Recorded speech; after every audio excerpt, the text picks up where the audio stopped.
Why? Why am I reacting to an Indie World Showcase a day late? In the world of immediate content and reactions on YouTube, in the world of feeding an algorithm, does anyone really need another mostly white guy on the internet going, oh, nice. Yeah? Oh my God. Oh, that's incredible. Oh my God, a game about cats.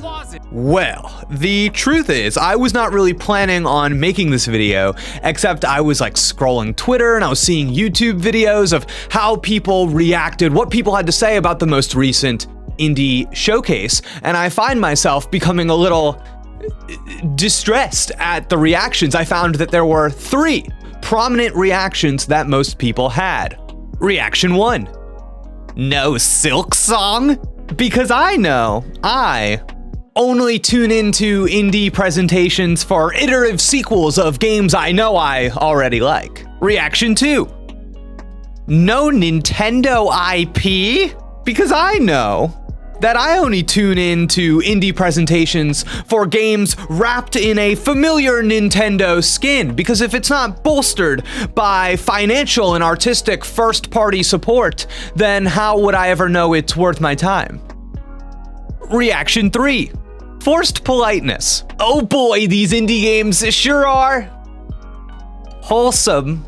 On that last point, because I don't want to be misconstrued, I think that there is plenty to be positive about with these games, but I do think in this space, this space we're in, where we talk about video games, some people like to self-identify themselves as indie game appreciators, as if to position themselves above others, as if to say, no, I understand the nuance and importance of games not made by the big boys. And personally, I know that there is a lot that is important about the institution of an indie game, but more than anything, I like to think that if there are like big AAA games, which are designed by huge, amounts of people and committees, that those games, one of their biggest goals is to reach a really wide market. They want to reach as many people as possible. Then if that's the case, I like to think that an indie game, maybe there's a better chance that that indie game might zone in on one perspective and reach somebody in a more personal way, in a way that a game designed for hundreds of thousands maybe cannot. You want that feeling of a game that when you're playing it, it makes you say to yourself like, wow, was this game made like just for me? So anyways, again, thinking about the reception to this most recent Indie World Showcase, I want to take you back. Last week, there was another indie showcase, the Triple I Initiative Showcase, okay? And I think largely, you ask anybody on the internet, they probably responded more positively to the Triple I Showcase than they did the Nintendo Indie World Showcase. And I kind of think a large part of that is that people were pleased in the Triple I Showcase to see so many sequels and iterative known quantities based on things that they already like. There were just a lot of games with like the number 2 in the title. And I don't know, I guess I just want more for us. I want more than hype over what we already like, and more than the immediate initial reaction of how something hits us when we see it first with our eyeballs and then we just completely forget about it. So that's why I'm here today. With all of this scaffolding done and accomplished, I just want to give some of these games another look, a critical look.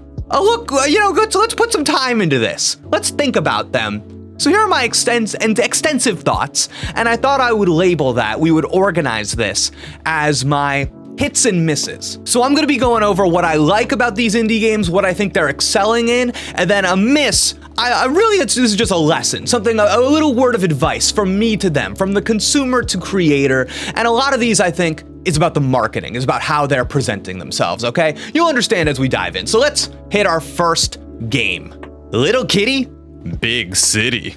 Hit. Okay, so what I like about this game is that I think they did the right amount of work to get us attached to the cat. My favorite thing about the game is I think the movements and the animations that we see the cat perform are endearing. They accomplished that goal. And it is, I think it's immediately charming to anybody watching. And they're confident about the cat too, right? The developers, they're so confident that they had the cat like look directly at the camera during that little developer intro talk thing. They're proud of it. They said, look at this cat in this role that you'll probably never see it in during the actual game, but we understand how this cat works. We are confident in our art and our technology to make you love this cat whenever you see it on screen. That rules. Now, if I'm taking a guess, I think that the joy of this game is going to be similar to some Nintendo games that have like an amusement park like structure to them, right? You go, you experience one specific feature or new gameplay element, you get a taste for it and you move on. You go along with your cat, you see them react in a specific way, do a specific action, you get a little joy out of that and then you move on. That's kind of what I'm seeing with this game. And so it's not about the content specifically, but just seeing and experiencing different things in little bites and getting tickled by the little cat friend. Now let's talk about the misses. If we're talking about this kind of amusement park style structure, I think beyond the initial novelty and the amusement of the cat, you do need to make a pitch in your game trailer that's either narrative based, like the story will be a transformative experience for you, or a gameplay pitch that's like, okay, cute kitty aside, we know we nailed the cute kitty. You're gonna love that. But there is something here in the bones of the gameplay that you might want to play over and over again. And I think between those two things, this game is probably leaning more in the direction of the narrative pitch, right? And if that's the case, I think we need to retool how this trailer is presenting itself. So to better sell this game, I might go for something that is a little less like, look at how cute and wholesome we are, we have to tell you, and something that's more emotional. Because I think the art, I think what they've made is actually doing a lot of that work for us. We don't need the overly animated, wholesome narrator screaming at us about how sweet and cute everything is. So try to activate the same feeling as like when I watch like a Disney short. You know the one I'm talking about? It's like there's no dialogue in this thing, dude. We're just telling a story through what you're seeing on screen. You're experiencing the emotions we want you to experience. I think something like that vibe is something we could hit with this game. Worth looking into.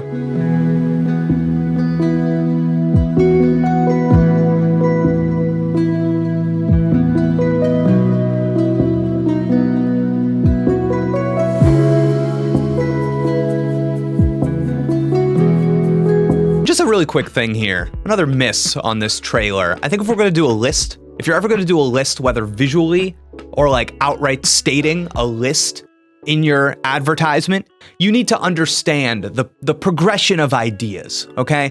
Take a look at this trailer for Super Mario Odyssey, for example. Look how they know how each transformation, which one should go next. You do this one, then this one, then this one. Each one, the stakes are higher. Things get a little crazier with each how do they know? Now in the kitty trailer, look at how they present which hats your cat can wear.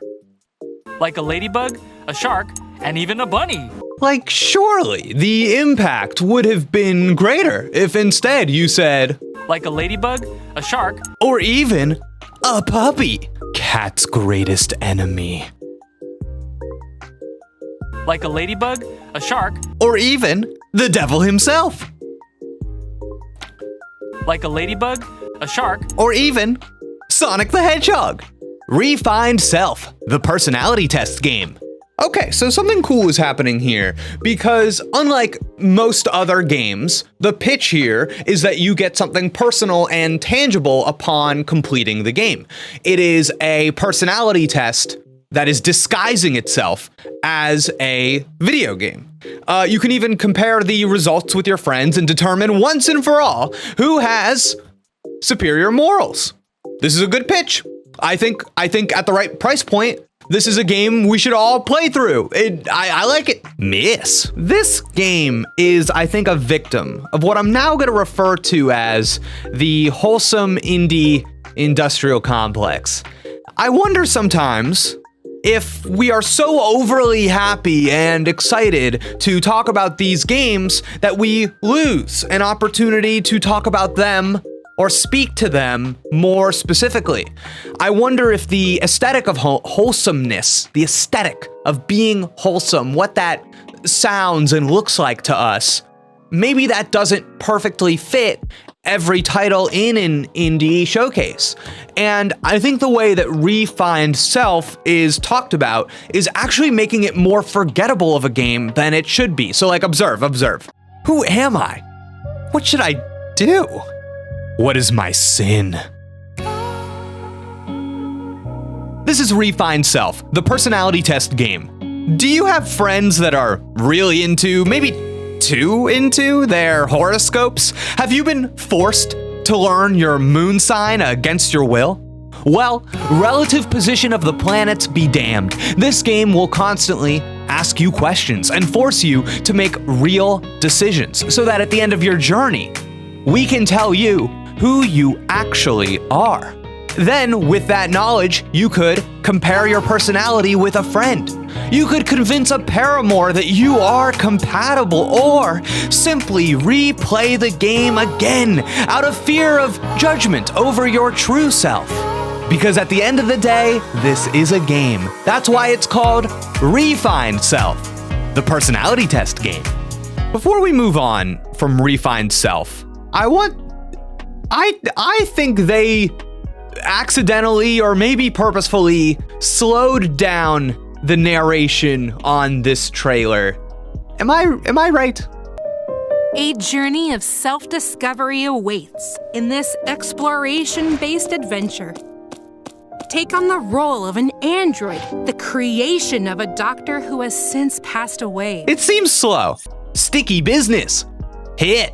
They use an art style in this game that I think makes everything look good. And in a game about aesthetics, to have a delightful aesthetic kind of accompany every single element in the game, that's just a win. That's a bravo. That is a bravo. Miss. Wow, boba, ice cream, books?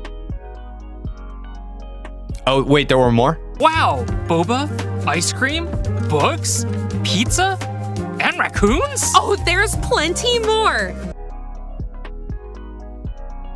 Valley Peaks. Okay, so this is the last game we're going to talk about today, and I think out of every game in the entire showcase, this is the one that I think should be higher up on like the hype spectrum, but it's not, because I think how the game was shown off.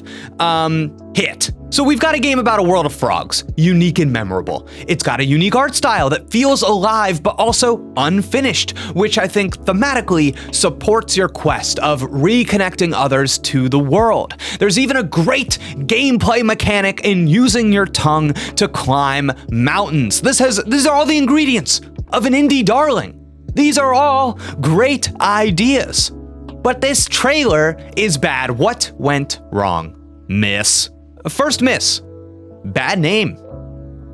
I almost feel like, sweet viewers, Froggy Peaks is a better title.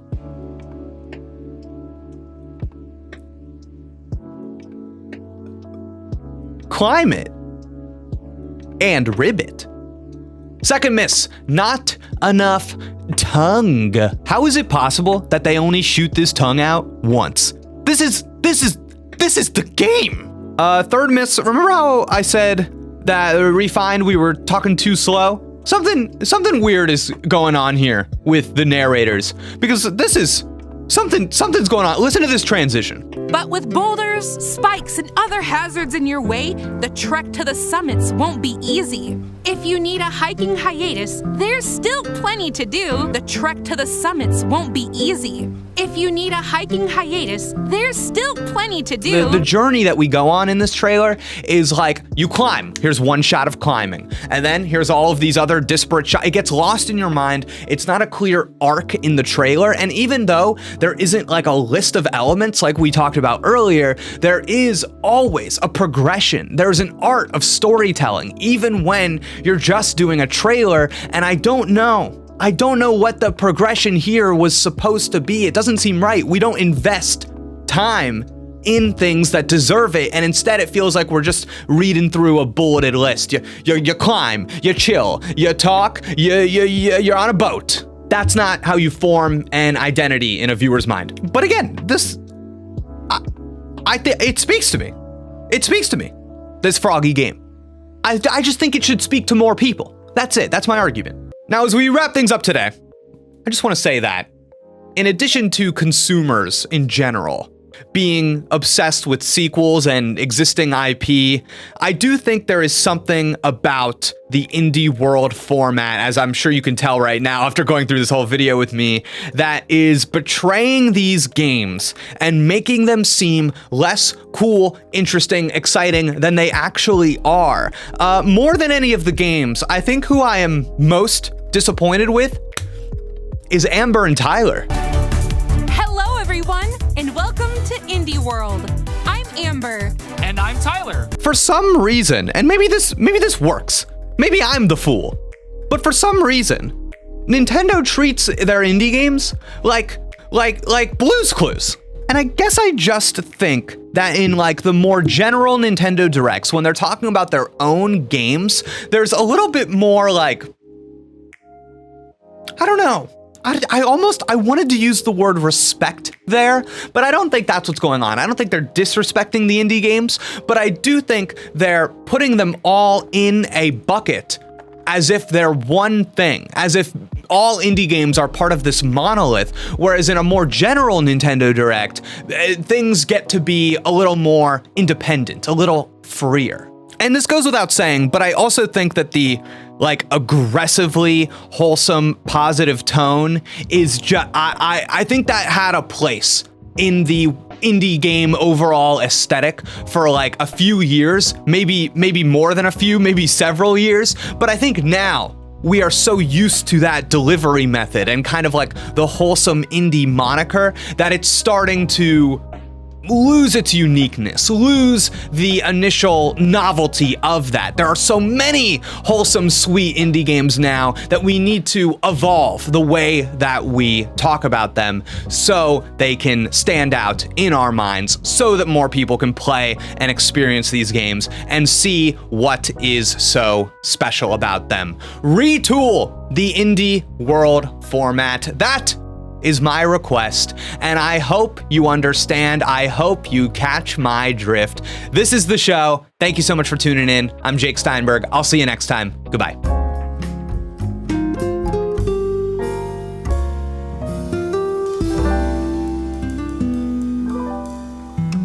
Hey, so for anybody that stuck around after the little end credits screen, hello, I am Jake Steinberg. This is my show, Catch My Drift, and we are entering season 2, which means every Thursday you will see a new episode for 8 weeks. I do 8 episodes in a row, and then I take a 3-week break. We just had our 3-week break, and now we are back to regular episodes. And if you are here, if you stuck around all the way to the end, I really appreciate you, but I would also like your help. So I put in the description of this video a link to a survey, and it's a fairly simple survey, but I'm hoping there's a video that I really want to make, but I need some audience input before I make it. So you click the link to the survey in the description of this video, and you will see 3 questions. 1, what should I call you if I mention your answer to one of the next questions in a future video? How do I reference you? You can be your name, your screen name, I don't care.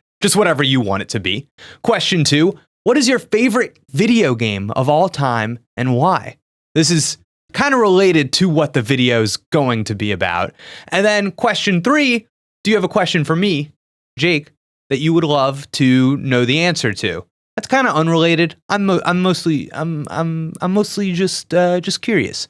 But anyway, so welcome to season 2 of Catch My Drift. I've got some fun episodes planned and some bonus stuff that you should see coming on the channel very soon. If you want to check out my Patreon, I do post episode like assessments there where I talk about the episode that I just made, but that's totally opt-in. And now I've also got a thing going on here where you can become a YouTube member. You can become a member of the channel, and that gives you some fun little like bonus social posts from me, and you get access to special emojis and badges. It's kind of neat. I don't know. But again, that's all super opt-in if you feel like supporting me. But here's to season 2 of Catch My Drift. Thank you so much for tuning in. Please fill out that form. I'll see you next time. Goodbye. Wait, I can't say goodbye. I didn't explain the names. The names are my Patreon supporters. They rule.